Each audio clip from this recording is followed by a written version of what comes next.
বাহ, নাগর চেঞ্জ এত তাড়াতাড়ি। তুমি যেহেতু সবকিছু দেখে ফেলেছো, তাহলে তোমাকে সত্যি কথাটা বলেই দিই, এতদিন তোমার ক্যারিয়ার ছিল, আমি তোমাকে ভালোবাসছি। এখন তোমার ক্যারিয়ার নেই, তুমি একটা ফ্লপ হিরো, তোমার কোনো ভ্যালু নেই। এখন শুধু ভ্যালু আছে এই সোহান কাপুরের। Right baby. আমি ওকে অনেক ভালোবাসি। খুব ভালো, এক টিকেটে 2 সিনেমা, তাই না? তোর জন্য আমি আমার তন্নিরে, আমার ভালোবাসার মানুষের অপমান করে বাসা থেকে বাইর করে দিছি তোর জন্য। তুই কিনা আমার বাসায়, আমার ঘরে, আমার বিছানায়। আমাকে টাচ করার তোর বিন্দু মাত্র কোনো অধিকার নাই। আর তুই কি বললি? কি বললি তুই? এটা তোর বাসা? আরে ওই দিক যে সিনেমার কথা বলে আমি সিগনেচার নিয়েছি না, ওইটা ছিল এই বাসার দলিল, সমস্ত সম্পত্তির দলিলের সাইন। যা যা যা যা, এই বাসা থেকে বের হ, যা। এই বাসার মালিক এখন শুধু এই চুমকি আর এই সোহান কাপুর। তুমি এই কাজটা করতে পারলা চুমকি?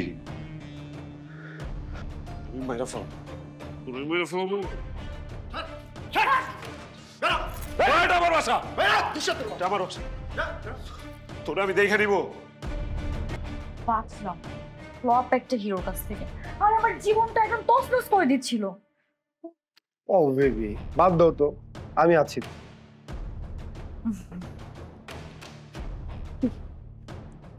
শোনো, এখন থেকে এই সম্পত্তি, বাড়ি গাড়ি যা কিছু আছে সব তোমার আর আমার। আমাদের দুজনের, তাই না? ইয়েস।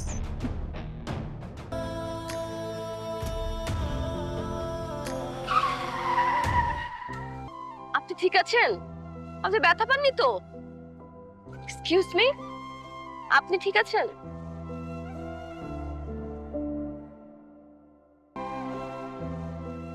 রাজা, রাজা,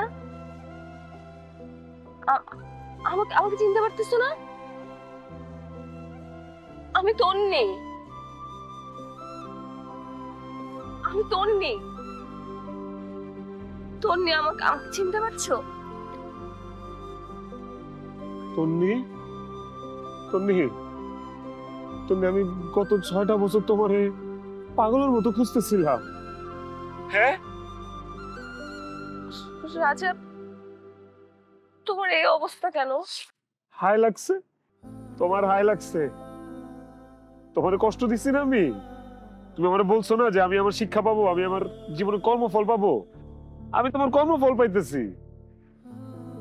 একটা মানুষ আমার জন্য এত কিছু করলো, এত কিছু করলো, আর সেই মানুষটার আমি এইভাবে অপমান করলাম, তুচ্ছ করে জীবন থেকে বাইর করে দিচ্ছি। আমি এর শিক্ষা পাবো না? পাইতেছি শিক্ষা, আমার শিক্ষা। এসব বলে এখন আর লাভ নেই। তোমার মাফ করে দাও, তুমি আমার ক্ষমা করে দাও। চলো আমরা দুজন নতুন করে জীবন শুরু করি, চলো। এখন আর সম্ভব না, এখন অনেক দেরি হয়ে গেছে। তুমি হয়তো জানো না রাজা, আমি বাংলাদেশের অনেক বড় একজন ডিরেক্টর এখন। তারপরও তুমি আমার মাফ করে দাও তন্নি, তুমি আমার ক্ষমা করে দাও। আমি না মুক্তি পাইতে চাই, তুমি আমার মুক্তি দিতে পারবে, আমার মুক্তি দাও তন্নি। তোমাকে আমি অবশ্যই মুক্তি দিব, কিন্তু এখন তোমার সাথে আমার কোনো কিছু সম্ভব না, কারণ আমার বিয়ে ঠিক হয়ে গেছে। তোমাকে সুস্থ করতে যত টাকা লাগে সব টাকা আমি দিব, যা যা করার দরকার সবকিছু আমি করবো। মনীষা, ওনাকে নিয়ে যান। না না না, আমার মাফ করে দাও।